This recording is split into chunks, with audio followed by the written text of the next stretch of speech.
네, 미국 대선 막판까지 해리스 부통령과 트럼프 전 대통령의 초접전 양상이었죠. 개표 초반 상황을 좀 분석해 보도록 하겠습니다. 전문가 두 분이 나오셨는데요. 김진아 한국외대 LD 학부 교수 그리고 문성묵 한국국가전략연구원 통일전략센터장 두 분을 모셨습니다. 어서 오세요. 네, 안녕하세요. 네, 지금 개표 초반 상황이긴 한데 어디를 좀 집중적으로 봐야 됩니까? 저는 끝까지 펜실베니아입니다. 펜실베니아. 처음부터 펜실베니아로 네. 갔습니다. 네, 그 이유는 어떻게 봐야 될까요? 왜냐면요, 지금 너무나 양극화가 되어 있어서 파란 주, 빨간 주 완전히 확연했어요. 그리고 남아있는 조금 경합주라는 것이 한 7개 있는데 그중에서 북쪽에 있는 러스트벨트인 위스콘신, 미시건, 그리고 펜실베니아 3개만 잡으면 게임 오버거든요. 끝나요. 그럼 민주당이 이겨요. 지금 펜실베니아 나오고 있네요. 지금 33% 개표가 됐습니다. 이게 12시 기준이고요. 해리스 부통령이 52, 트럼프 전 대통령이 47, 이 정도 나타나고 있네요. 지금 뭐 개표 초반이니까 이거는 아직 모르는 거죠? 펜실베니아 같은 예. 경우에는 대도시 그리고 시골 도시 완전히 구분이 돼요. 그러니까 북쪽의 시골 도시, 특히 광산 이런 쪽은 여기서는 결국엔 가스캔 해가지고 팔아야 되는 지역이기 때문에 환경 정책을 밀고 있는 민주당을 절대로 찍을 리가 없거든요. 근데 이제 인구가 조금 적은 주에서 일단 먼저 개표를 하고 또 카운티들 중에서 또 인구가 적은 카운티에서 먼저 개표를 하기 때문에 이게 나중에 대도시에서 얼마나 이제 추격을 하면서 또 개표가 되느냐에 따라서 조금 왔다 갔다 하는 측면이 있기는 지금 해요. 어디가 먼저 열리고 있는지를 저희가 모르는 거니까. 네. 그러니까 그건 좀 더 지켜보셔야 된다라고 말씀을 드릴 수밖에 없을 것 같고 아까 말씀드린 미시건이나 위스콘신 같은 경우에는 계속 민주당이 우위를 점하면서 안정적으로 관리를 해왔었는데 펜실베니아 같은 경우에는 계속 엎치락뒤치락을 했거든요. 그래서 저는 여기만 계속 보고 있습니다. 예, 펜실베니아 여기만 보면은 승패를 알 수 있을 것이다. 이렇게 전망을 해주셨는데 이번 미국 대선이 다른 것보다 투표율이 상당히 높았다 그러거든요. 그러니까요. 그만큼 대선 열기가 뜨거운 거죠. 사실은 지금 이제 역대급 제가 뭐 미국 대통령 선거를 그동안 쭉 경험해 왔습니다만 이번 아주 특이하지 않습니까? 사실 민주당 대통령 후보가 중간에 바뀌었거든요. 역대 없었던 일이고 이제 흑인 여성 후보가 부통령이 후보로 나섰고 또 트럼프 같은 경우는 많은 그런 그 사법적인 리스크가 있음에도 불구하고 다시 도전을 했단 말이죠. 그래서 정말 이 상황에서 보면 우리 김 교수님 말씀하셨던 대로 완전히 양극화가 돼서 정말 극단적으로 대치를 하고 있는데 뭐 지난 선거 2000년 선거에서도 트럼프 선거 불복하는 것이 결국 의회 난임 사건으로 연결이 되고 그래서 트럼프를 지지하는 세력은 이번에 어떻게든 트럼프가 돼야 한다 하는 것이고 또 민주당 지지 세력은 해리스 대통령을 밀다 보니까 거기다 이제 지금 보면 국내 문제 여러 가지 그 민감한 이슈들이 있지 않습니까? 낙태권 문제라든지 뭐 총기 규제와 관련된 문제 여러 가지 경제 문제가 또 가장 크죠. 이런 것들 불법移민 문제 이런 것과 관련해서 민감하게 대처하면서 투표율을 끌어올리는 그런 결과가 되지 않았을까. 특히 사전 투표율도 굉장히 높지 않습니까? 그런 생각이 듭니다. 일단 빨간색인 지역은 이번에도 뭐 빨갛게 나올 거고 파란색인 지역은 파랗게 나올 거니까 제일 중요한 게 이제 스윙 스테이트 경합주가 될 것 같은데요.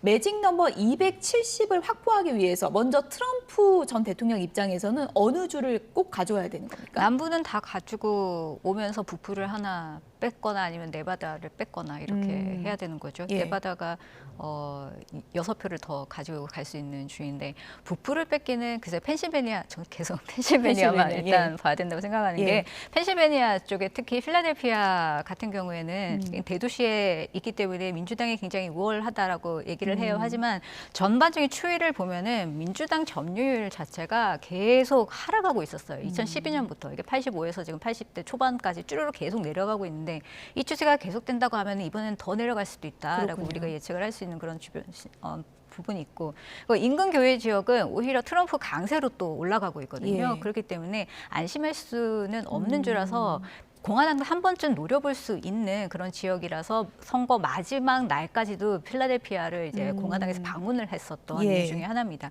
그 이외에 또 뭐 조지아라든지 전통적인 으로 이제 공화당 강세 지역인 노스캐롤라이나라든지 이런 것들은 당연히 확실하게 잡아야 되는 거고요. 예.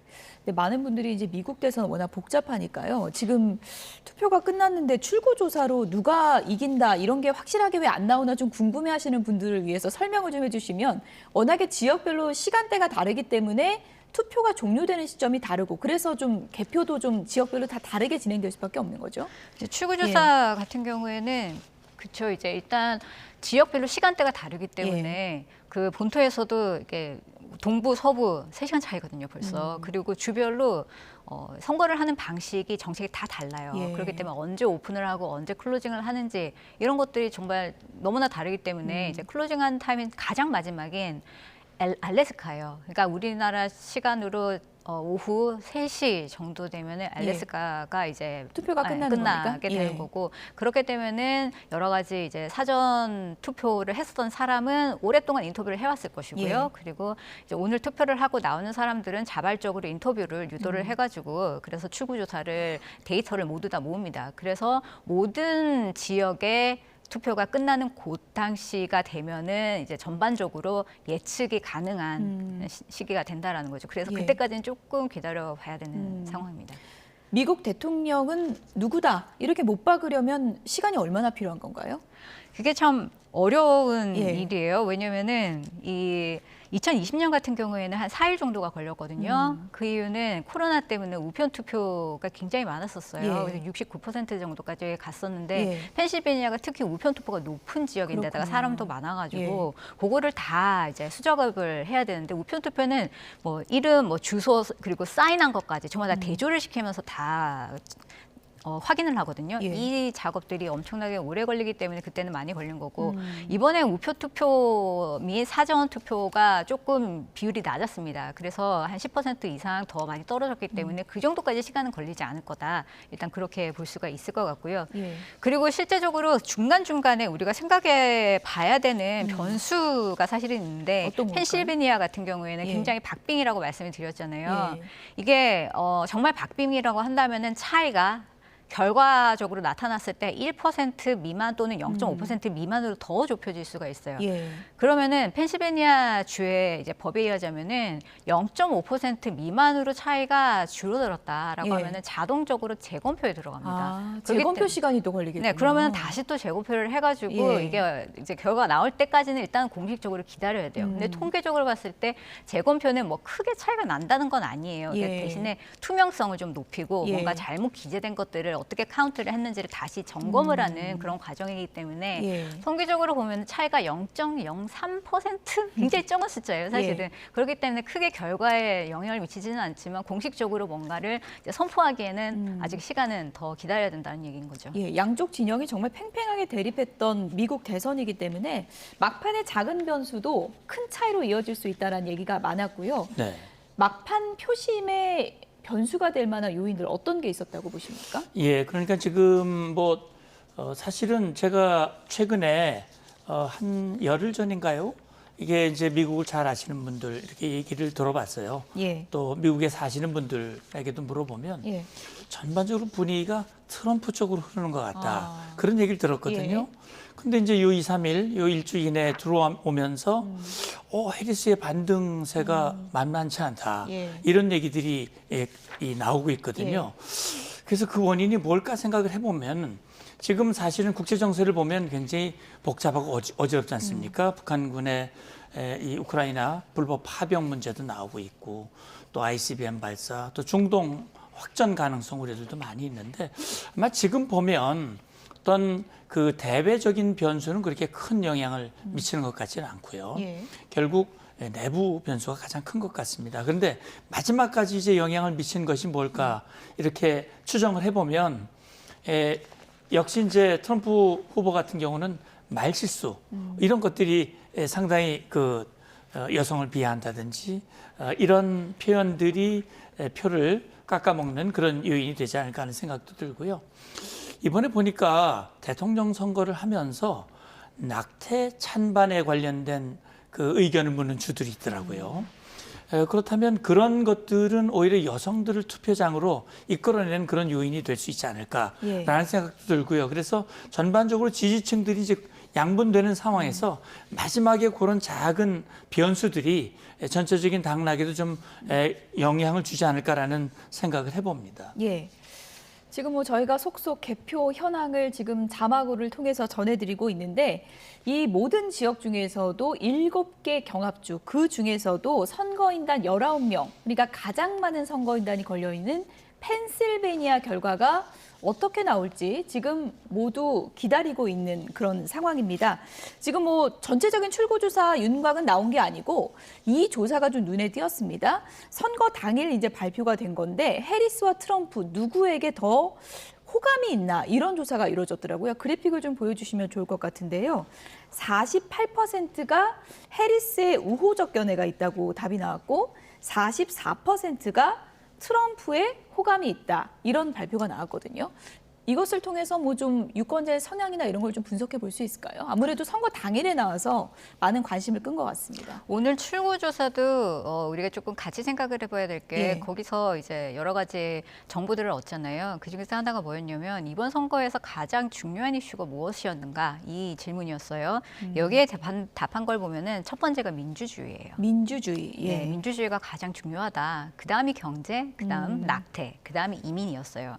그 민주주의와 낙태를 선택하는 사람은 아무래도 100% 민주당 지지자이거든요. 예. 경제 같은 경우에는 뭐 갈릴 수 있어요. 하지만 이 두 이슈는 민주당 이슈이기 때문에 아무래도 특히 민주주의 대 권위주의 이 프레임으로 민주당에서 상당히 선거 전략을 했습니다. 그래서 미국의 민주주의를 위협하는 세력인 트럼프에 대해서 우리는 어쨌든 트럼프가 당선되지 않도록 우리는 단결해야 된다라는 그런 메시지를 계속 내보냈기 때문에 예.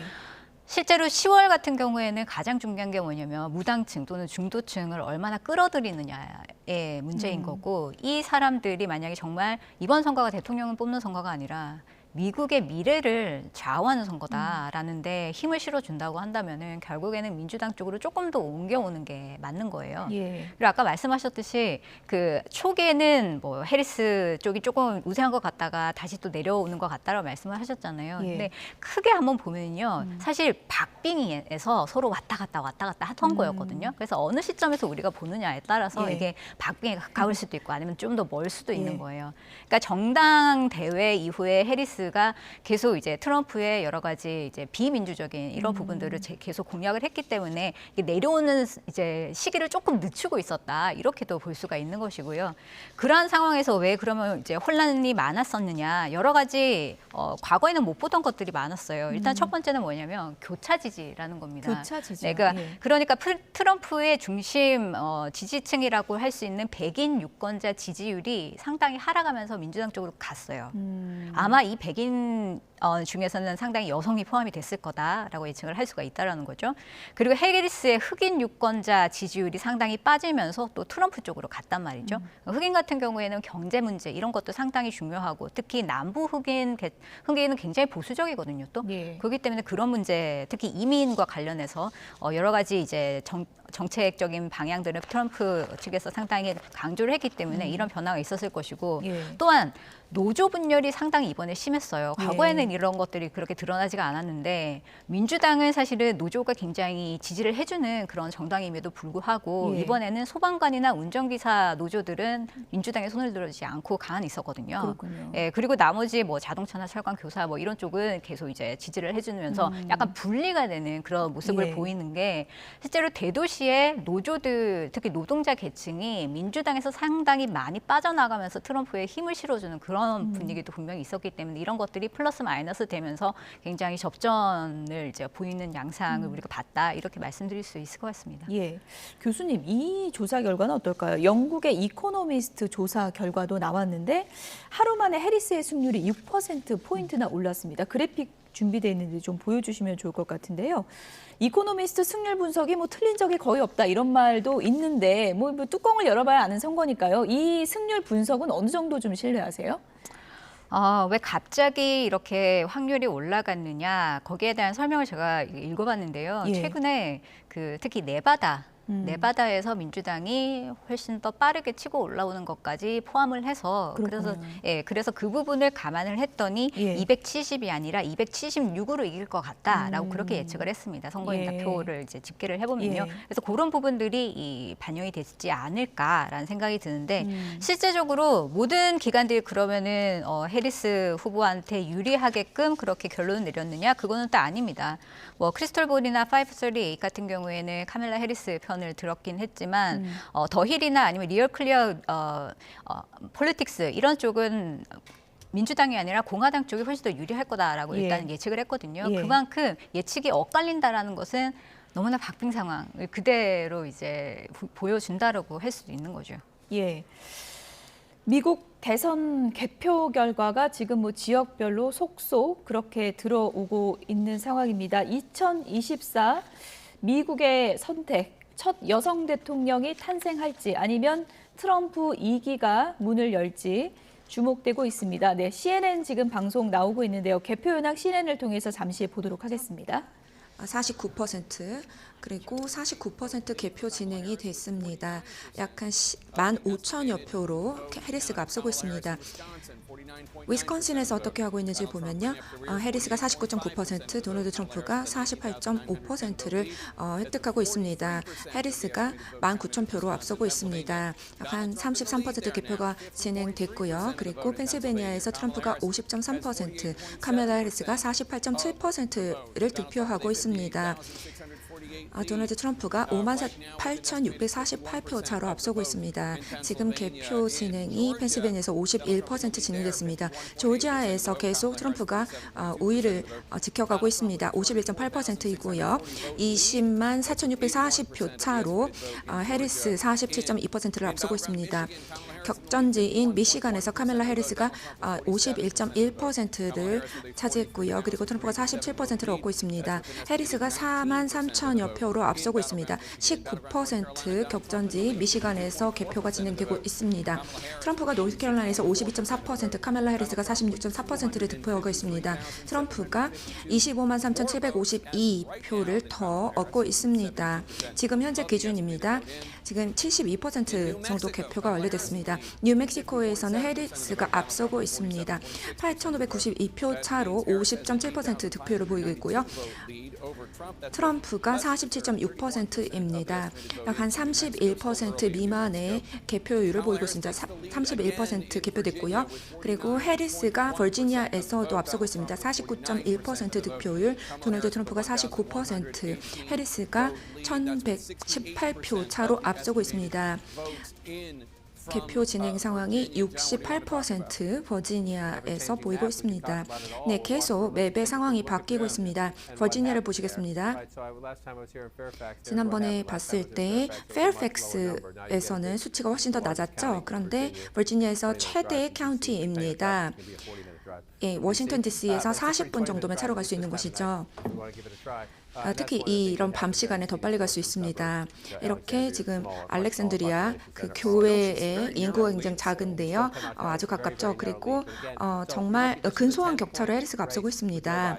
조 바이든이 10% 차로 이겼습니다. 그래서 해리스가 이긴다고 하더라도 이렇게 박빙으로 아마 될 것입니다. 그리고 트럼프가 한 주에서 이제 승리를 하게 되면 또 보충이 될 수도 있겠죠. 예, 상원 선거도 마찬가지입니다. 이 정도 격차가 지금 있는데요. 이것이 변할 수가 있습니다. 지금 아래쪽에는 공화당이 우세하고 있고요. 이게 거의 동률을 이룰 수 있는 가능성도 있습니다. 아직 밤이 많이 남았기 때문에요. 하지만 예, 한 20분 정도 전에 민주당 우세로 바뀌었습니다. 그리고 가장 흥미로운 펜실베니아를 보겠습니다. 방금 빨간색으로 바뀌었습니다. 오늘 밤 내내 민주당 우세를 보였는데요. 아직까지 끝나려면 멀었습니다. 하지만 지금 막 접전지인 펜실베니아도 이렇게 판세가 바뀌었습니다. John, I'm sorry to interrupt. 네. We have an update on the outstanding vote in Georgia. If you want to go to Georgia and Gwinnett County. Victor Black was at the county election center in the Atlanta 그런 투표를 한번 보도록 하겠는데요. 로렌스 베레나가 있는 투표한 연결해 보도록 하겠습니다. 투표 상황 어떤가요? 알려주시죠. Well, Jake, I have supervisor elections for Gwinnett County with me now. Zach 네, Manipul. Thank you for a few minutes here. We've been 카운티의 told that there is 선거 a large 관리원을 tranche of votes that 모셨습니다. soon going to be reported. how many 많은 and how soon? 표가 조만간 이제 개표 결과가 보고될 것으로 들었는데요. 네. 2024 미국의 선택 CNN 통해서 개표 상황 잠시 전해드렸습니다. 교수님, 지금 개표 상황 뭐 주별로 개표율이 좀 다른 것 같은데 경합주인 노스캐롤라이나 좀 눈여겨봤거든요. 네. 지금 보니까 70% 개표가 넘었는데 트럼프가 거의 5%포인트 넘게 앞서가고 있는 상황이라서 이 정도면 노스캐롤라이나는 트럼프가 선거인단을 가져갈 가능성이 높다 이렇게 볼 수 있는 건가요? 7개 중에서 예. 유일하게 2020년에 트럼프한테 유리했던 주입니다. 2020년이면은 굉장히 바이든한테 유리했었던 해인데 예.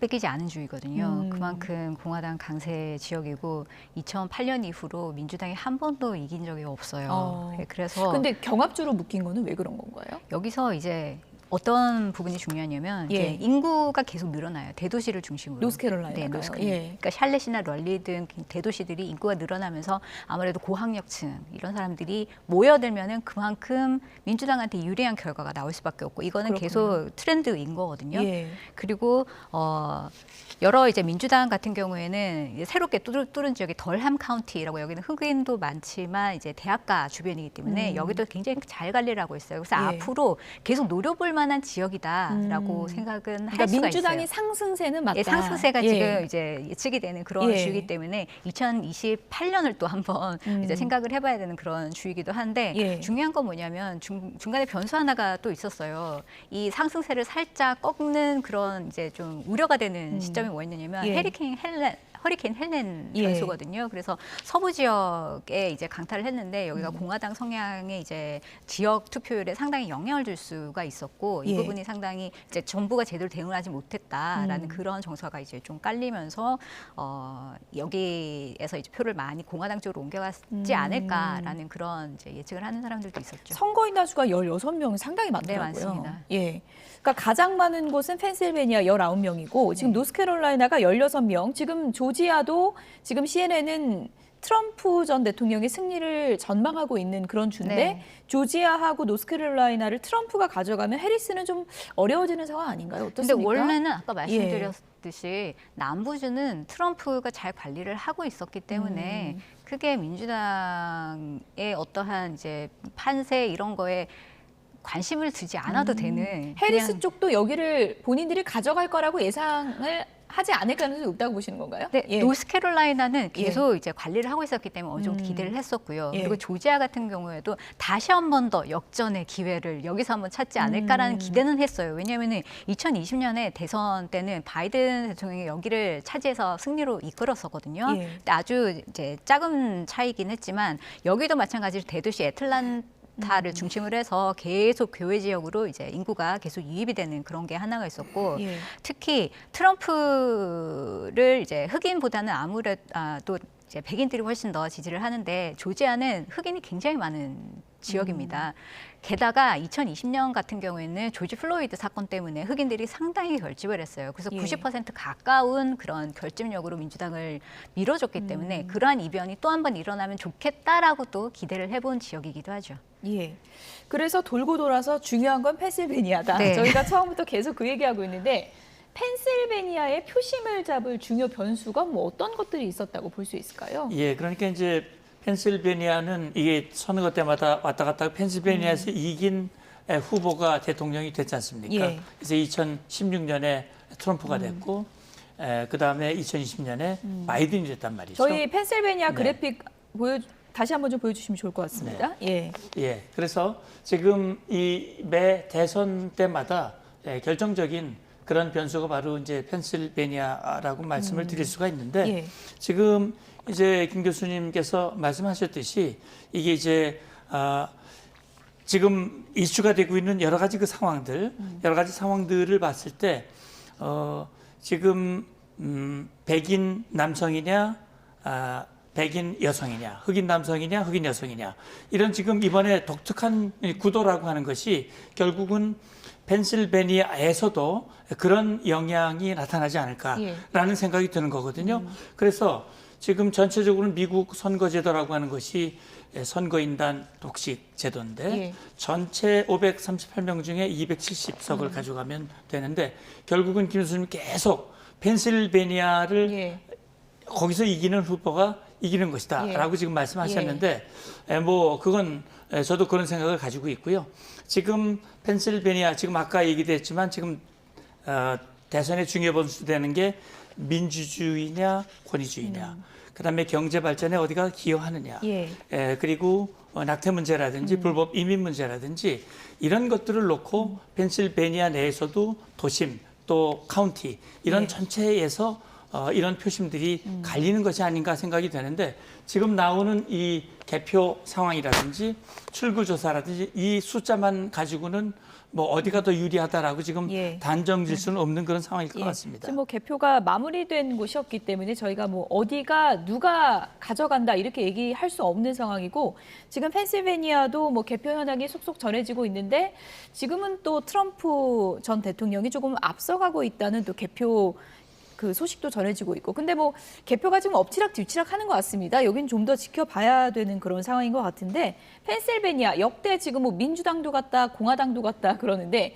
이번에는 어느 쪽에 좀 더 유리한 변수가 많았습니까?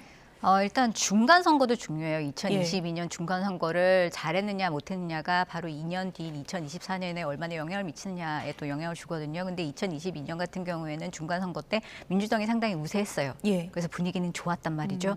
그리고 2020년 대선에는 크진 않지만 적어도 1.2%로 이긴 지역이에요. 그런데 숫자를 보면은요, 2016년에 이제 졌을 때는 5만 표 미만으로 졌어요. 민주당이. 그 5만 표라는 것이 사실은 뭐 크게 느껴질 수도 있지만 사실은 작은 표 차이고 이때 우리가 이제 또 주목을 해봐야 되는 게 뭐냐면 최근에 그 뉴욕에서 메디슨 스퀘어 가든에서 집회를 했을 때 푸에르토리코 유권자들이 굉장히 반발을 할 만한 그런 과격한 표현이 나왔거든요. 그래서 푸에르토리코는 돌아다니는 이제 떠다니는 쓰레기다라는 그런 얘기가 나와서 그것 때문에 지금 라틴계들이 상당히 동요를 하고 푸에르토리코 이제 유권자들은 이제 불을 지폈다라고까지 얘기를 할 정도로 중요한 이슈가 돼서 저는 이것도 상당히 변수로 나중에 작용을 했을 거라고 생각을 해요. 왜냐하면 푸에르토리코 이제 유권자들이 이 지역에 얼마나 있느냐? 50만입니다. 그러니까 5만 표로 갈렸던 그래서 이제 졌던 지역에서 50만 표가 만약에 다 민주당으로 옮기면은 물론 그 표가 다 공화당 표였다는 건 아니에요. 하지만 상당히 중요한 변수로 작용을 했을 것이고 이것이 이제 아무래도 마지막 막판에 민주당에게 조금 더 유리한 방식으로 작용하지 않았을까를 또 생각해 볼 수 있는 그런 부분이 하나 있고요. 또 펜실베니아에 또 한 가지만 더 이제 말씀을 드리자면 유대계 인구가 가장 많은 주 중에 또 하나예요. 그렇군요. 그렇기 때문에 유대계를 생각을 하냐면 이제 트럼프 정부 시절에 친유대계 정책을 상당히 많이 폈어요. 그렇기 때문에 아까도 말씀드렸듯이 펜실베니아를 공화당도 노릴 수밖에 없었던 것은 과자지구를 두고서 유대인들한테는 내가 유대인들에게 훨씬 더 좀 좋은 방식으로 전쟁을 끝내게끔 하겠다라는 그런 메시지를 던지는 동시에 가자지구 때문에 또 동요하는 아랍계들한테는 지금의 정부가 제대로 일을 못하고 해결 못한다라고 비판을 하는 그런 양측을 다 공략하는 그런 전략을 썼기 때문에 아마 끝까지 펜실베니아는 공화당도 주목하고 있을 겁니다. 펜실베니아가 결국은 미국의 운명을 결정할 수 있는 주로 주목을 받고 있는 거고 선거인단이 19명이 걸려 있는데 1%라도 이기는 후보가 이 19명 다 가져가는 그런 구도가 되겠습니다. 막판까지 여론조사가 뭐 동률 나올 정도로 알 수가 없다 하는 초접전 미국 대선이었는데 많은 분들이 이런 얘기 하잖아요. 샤이 트럼프가 진짜 많다. 그래서 여론조사에 반영이 안 된다. 그래서 열어보면 트럼프가 압승할 거다. 이렇게 보는 시각도 있는데 그건 어떻게 보세요? 샤이 트럼프는 2016년에 민주당을 너무 과대평가를 해서 샤이 트럼프를 우리가 계산을 못했다라고 하면서 나온 용어예요. 그런데 그 표차가 뭐 지역별로 조금 다르기는 한데 사전 예측이 한 10% 플러스로 했다면 이게 이제 10%가 날아가는 지역이 있었어요. 예. 그러니까 주별로 한 6%에서 10% 정도 과다하게 민주당이 유리한 쪽으로 해석했었던 게 2016년이고요. 2020년은 이게 살짝 또 보정이 됐습니다. 그렇군요. 일단 커밍아웃 한 사람은 다 나온 것 같아요. 예. 그래서 이게 표 차이가 주별로 조금 다르지만 최대 한 6%로 예. 이제 10%에서 6%로 좀 더 줄어들었고 그리고 올해도 이것을 상당히 보정이 되면서 걸러질 건 걸러졌을 거라고 저는 보고요. 반영이 좀 된 거다. 네, 반영이 예. 일단은 됐을 것이고 예. 그리고 트럼프뿐만이 아니라 이제 해리스를 지지를 하고 싶은데 말을 하지 못하는 아. 샤이 해리스라고 저는 부르는데 네. 그런 유권자들도 상당히 있었을 것이고 뭐 남편 몰래 가서 해리스 찍자 뭐 이런 것도 있었잖아요. 뭐 그런 것도 예. 있죠. 예. 그러니까 아까 낙태 문제 말씀을 하셨는데 이 낙태 문제 때문에 아무래도 여성의 유권자들이 뭉칠 수밖에 없는 예. 것이고 특히 경합주 그리고 여성 이 유권자들은 어쨌든 자신의 삶과 이제 직접적으로 연결되는 문제이기 때문에 민주당을 밀어줄 수밖에 없었을 거예요. 그뿐만이 아니라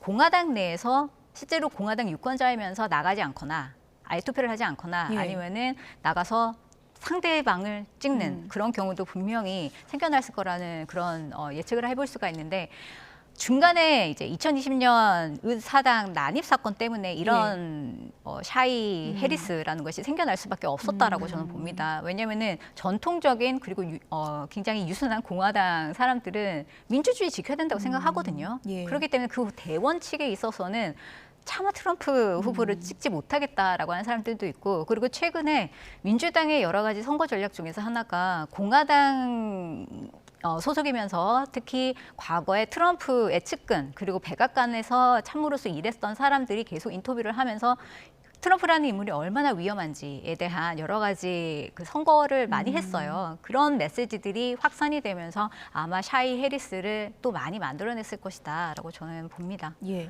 서로 뭐 샤이 해리스가 많을 것이다, 샤이 트럼프가 많을 것이다 하는데 이제 곧 결과를 알 수 있을 것 같고요.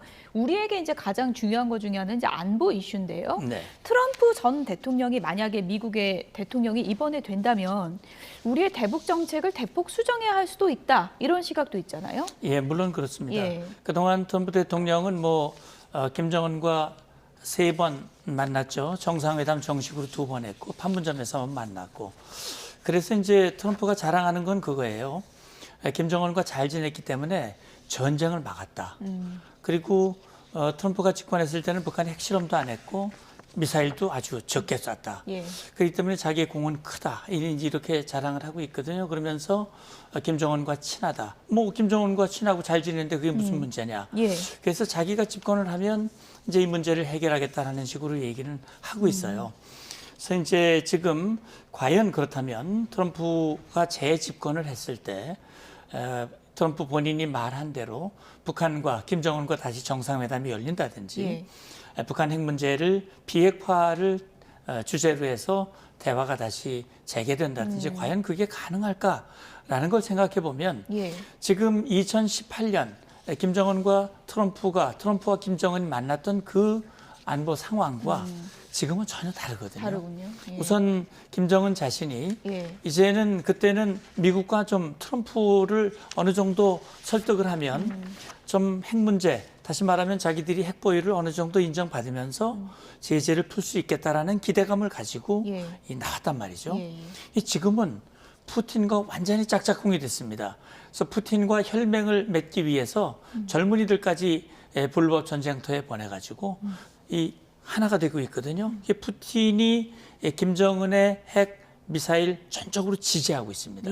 그렇기 때문에 지금 그리고 이제 그런 얘기를 했어요. 최근에 북한이 ICBM을 쏘고 또 농축 우라늄 시설들을 공개하고 이러면서 우리가 이렇게 핵 강화를 하는 방향은 너무나 올바른 것이었고 잘된 것이었고 이제는 비핵화라고 하는 것은 영원히 없다. 이런 식으로 천명을 했거든요. 자, 그렇다면 아무리 트럼프라고 하더라도 유엔 안보리가 결의한 CVID, 다시 말하면 완전하고 검증 가능하고 되돌이킬 수 없는 그런 비핵화, 그걸 버리고 북한의 핵 보유를 인정하는 그런 소위 말하는 북한이 원하는 핵군축 회담 이런 식으로 갈 수 있겠는가? 그건 쉽지 않다고 보거든요. 예. 이제 그런 차원에서 봤을 때 트럼프가 된다 하더라도 대북 정책 전체가 과거와 같이 그렇게 바뀌기는 쉽지는 않을 것이다라는 게 이제 제 개인적인 생각입니다. 그렇다면 김정은 위원장 입장에서는 어떨까요? 전에 트럼프 전 대통령과 이제 호흡을 맞춰봤기 때문에 좀 익숙한 면은 있지만 북미 정상회담 과정에서 일종의 좀 뒤통수를 맞은 기억도 있기 때문에 또 만나자고 하는 걸 좀 꺼릴 것 같기도 하고요. 내심 네. 어떤 생각을 좀 하고 있을까요? 네, 그러니까요. 지금 뭐 일각에서는 김정은은 트럼프와 여러 번 만났고 그동안 친서도 주고받았고 예. 또 그런 상대를 잘 알기 때문에 그래도 트럼프가 되면 유리하지 않겠나. 그리고 자기가 계산했던 대로 이제는 미국과 북한이 대등한 핵보유국으로서 핵 군축, 비핵화를 주제로 한 회담이 아니라 핵 군축 회담을 여는데 유리하지 않겠나라는 해석을 하는 분들도 계시지만 예. 그러나 핵군축이라고 하는 것을 테이블에 올려놓고 트럼프와 김정은이 만날 가능성이 높지 않고 그걸 또 김정은이 모르지 않을 거라고 저는 생각을 그렇군요. 합니다.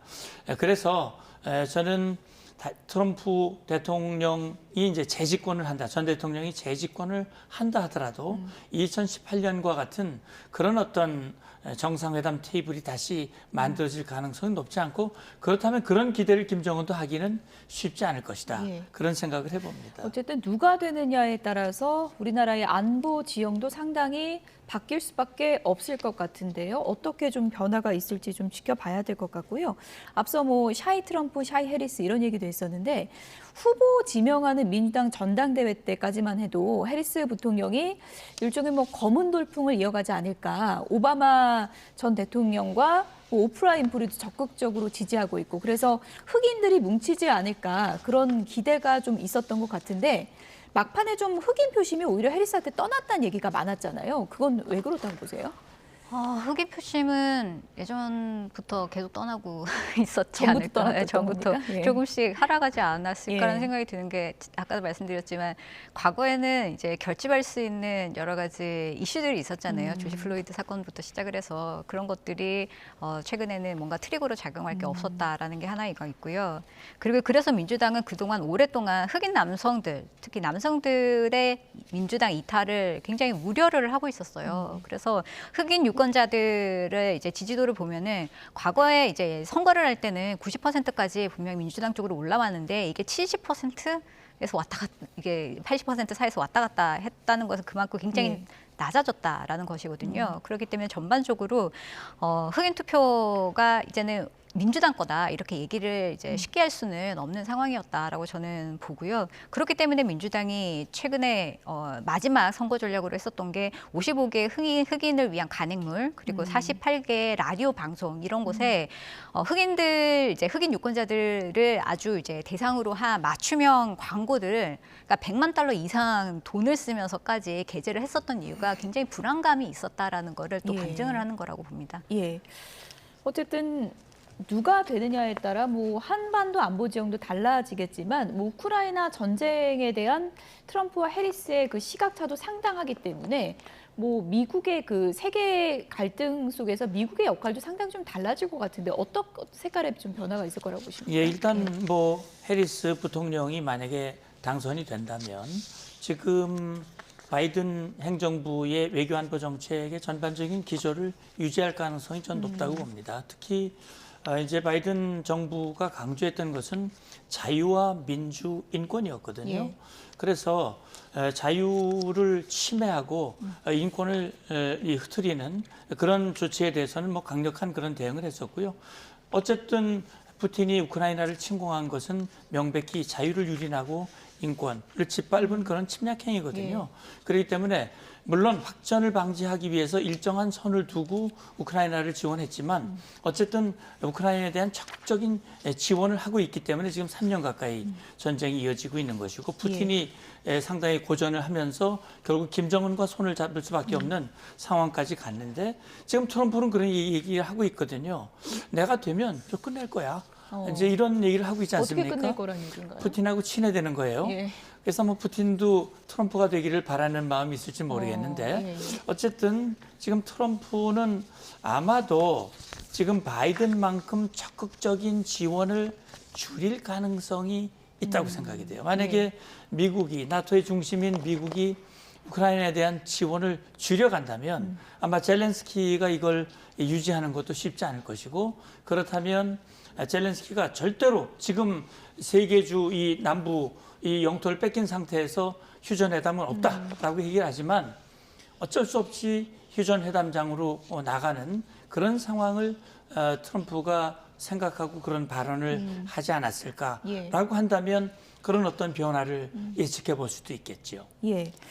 저도 그 말씀에 동의를 하는 게요. 트럼프 같은 경우에는 가장 중요한 게 미국의 이익이 우선이 돼야 된다는 것이거든요. 그렇기 때문에 그거를 우선순위로 두게 된다면은 대외 공략, 뭔가 지원 이런 것들은 상당히 축소가 돼야 된다라는 논리로 가게 돼요. 그렇게 되면 우크라이나에 지금까지 이제 지원을 해왔었던 거를 상당히 축소를 해야 된다는 방향성이 분명히 그려지는 거고 트럼프뿐만이 아니라 제이디 벤스 같은 경우에는 아예 개입조차 하지 말자, 관여도조차 하지 말자라는 손대자, 이런 그런 분위기군요. 주의이기 때문에 아마 이런 부분이 상당히 잘 이제 조정이 돼가지고 이제 정책적인 변화가 있을 거라 생각이 들고요. 그리고 선거 기간에 어떤 얘기들을 했냐면 동맹국이 오히려 적국보다 미국을 더 많이 이용을 해먹었다라는 얘기를 많이 하기 때문에 그 중에서 하나인 뭐 많이 피를 흘리는 곳 이런 곳을 아마 빨리 정리를 하려고 할 거예요. 반대로 해리스 같은 경우에는 스마트 파워를 얘기를 하면서 적어도 동맹, 파트너십 이런 거를 다 통해가지고 뭔가 일을 해결을 해야 된다라는 그런 주의를 계속 가지고 갈 거기 때문에 특히 민주주의 대 권위주의라는 그런 프레임으로 지금까지 왔었던 해리스의 입장에서는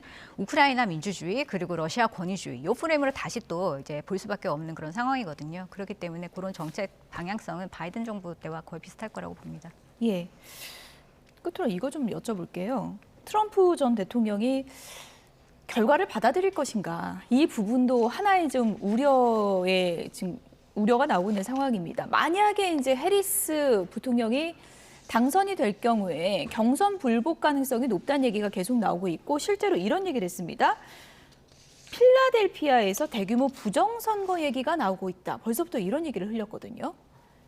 그 얘기가 이제 또 나오는 것은 앞으로 우리가 선거에 져지더라고 하더라도 선거를 도둑 맞았다라는 그런 논리를 계속 이제 강조할 수 있는 뭔가를 만들어내고 있다라고 사람들이 의심을 할 수밖에 없는 것 같아요.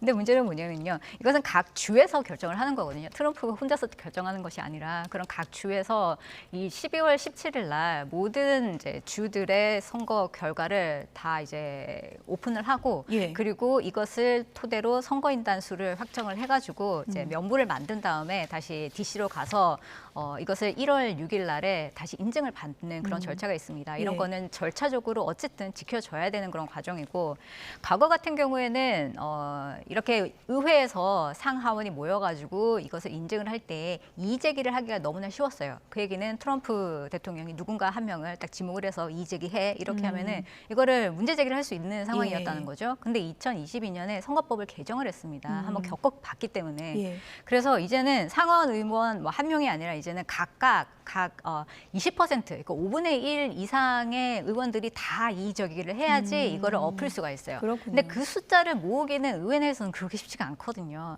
아무리 지금 선거를 해가지고 뭐 이제 위원들이 조금 바뀐다고 하더라도 그렇기 때문에 절차적으로는 일단은 그게 어려운 상황을 만들어놨고 그리고 지금까지도 공화당의 마이크 존슨 하원 의장도 우리는 법대로 이제 처리를 할 거다라고 얘기를 해왔기 때문에 공화당 입장에서도 이것을 번복하겠다는 트럼프의 손을 들어주기 상당히 껄끄러운 그런 상황이기도 합니다. 누가 이길지 모르지만 뭐 그런 일은 벌어지면 안 되겠죠. 예. 미국의 운명을 결정할 투표함 지금 속속 열리고 있는데요. 상황 계속해서 전해드리도록 하겠습니다. 지금까지 김진아 한국외대 교수, 문성묵 통일전략센터장 두 분이었습니다. 고맙습니다. 감사합니다.